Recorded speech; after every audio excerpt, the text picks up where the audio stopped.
जोहार, आप देख रहे हैं फास्ट ट्रैक न्यूज झारखंड, जो आपको रखे अपडेट। गढ़वा जिला ऊर्जा आत्मनिर्भरता की ओर बढ़ रहा है, जहां एक सोलर विलेज विकसित किया जाएगा। इस योजना के तहत चयनित गांव में पारंपरिक बिजली आपूर्ति समाप्त कर सभी घरेलू, कृषि और सार्वजनिक गतिविधियां सौर ऊर्जा पर आधारित होंगी। इससे बिजली कटौती से राहत मिलेगी, एलपीजी पर निर्भरता कम होगी और किसानों को सिंचाई में मदद मिलेगी। भाजपा के झारखंड प्रदेश अध्यक्ष आदित्य साहू ने रजरप्पा मंदिर में पूजा अर्चना की। उन्होंने वर्तमान राज्य सरकार पर भ्रष्टाचार, हत्या और बलात्कार का आरोप लगाते हुए तीखा हमला बोला। साहू ने दावा किया कि जनता इस सरकार से त्रस्त है और आगामी चुनाव में भाजपा की वापसी होगी। केंद्रीय रक्षा राज्य मंत्री संजय सेठ ने जमशेदपुर में डिफेंस एक्सपो में कहा कि झारखंड में खनिज और बेहतर माहौल है, इसीलिए यहां उत्तर प्रदेश और तमिलनाडु की तर्ज पर डिफेंस कॉरिडोर बन सकता है। उन्होंने राज्य सरकार से इच्छा शक्ति दिखाने, बेहतर इंफ्रास्ट्रक्चर और कानून व्यवस्था बनाने की अपील की। सेठ ने मुख्यमंत्री की अनुपस्थिति पर चिंता जताई और उद्यमी कैरव गांधी के अपहरण पर भी दुख व्यक्त किया, जिससे निवेशकों का मनोबल टूटता है। झारखंड हाईकोर्ट ने ईडी अधिकारियों के खिलाफ पुलिस की पीड़क कार्रवाई और जांच पर रोक लगा दी है।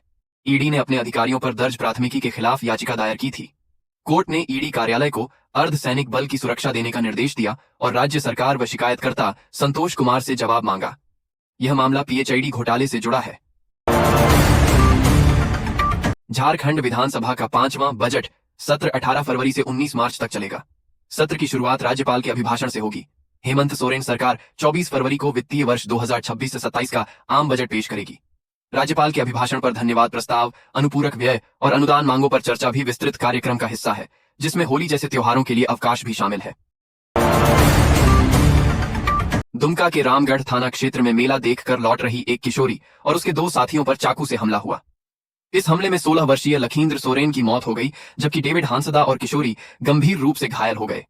हमलावरों ने किशोरी का अपहरण करने का प्रयास किया, जिसका विरोध करने पर यह घटना हुई।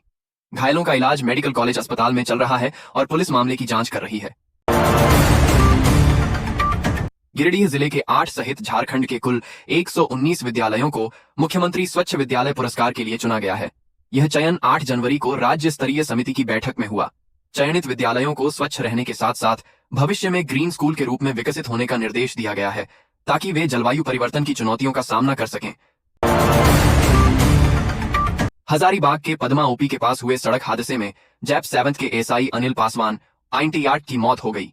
एक तेज रफ्तार बुलेट मोटरसाइकिल ने सड़क पार कर रहे पासवान को टक्कर मार दी, जिससे वे गंभीर रूप से घायल हो गए और अस्पताल ले जाते समय दम तोड़ दिया। इस दुर्घटना में बुलेट चालक सहित 3 अन्य लोग भी गंभीर रूप से घायल हुए हैं, जिनका इलाज सदर अस्पताल हजारीबाग में चल रहा है। ईडी ने झारखंड लोक सेवा आयोग जेपीएसएससी की द्वितीय सिविल सेवा परीक्षा के मेधा घोटाले में ईसीआईआर दर्ज कर जांच शुरू कर दी है। ईडी सभी 60 नामजद आरोपितों को समन कर पूछताछ करेगी और अपराध से अर्जित उनकी संपत्ति का पता लगाकर जब्त करेगी। वित्तीय लेन देन की जानकारी जुटाने के साथ ईडी सीबीआई की चार्जशीट का अध्ययन कर रही है। यह भी पता लगाया जाएगा कि आरोपित अधिकारियों को किसका संरक्षण मिला। झारखंड में आगामी नगर निकाय चुनावों में एक व्यक्ति वार्ड सदस्य और महापौर अध्यक्ष दोनों पदों के लिए चुनाव लड़ सकेगा। हालांकि कोई भी व्यक्ति 1 से अधिक वार्डों से चुनाव नहीं लड़ पाएगा। प्रत्येक अभ्यर्थी अधिकतम 2 नामांकन पत्र दाखिल कर सकता है। नामांकन सुबह 11 बजे से दोपहर 3 बजे तक होगा, बशर्ते उम्मीदवार मतदाता सूची में हो और अयोग्य न हो।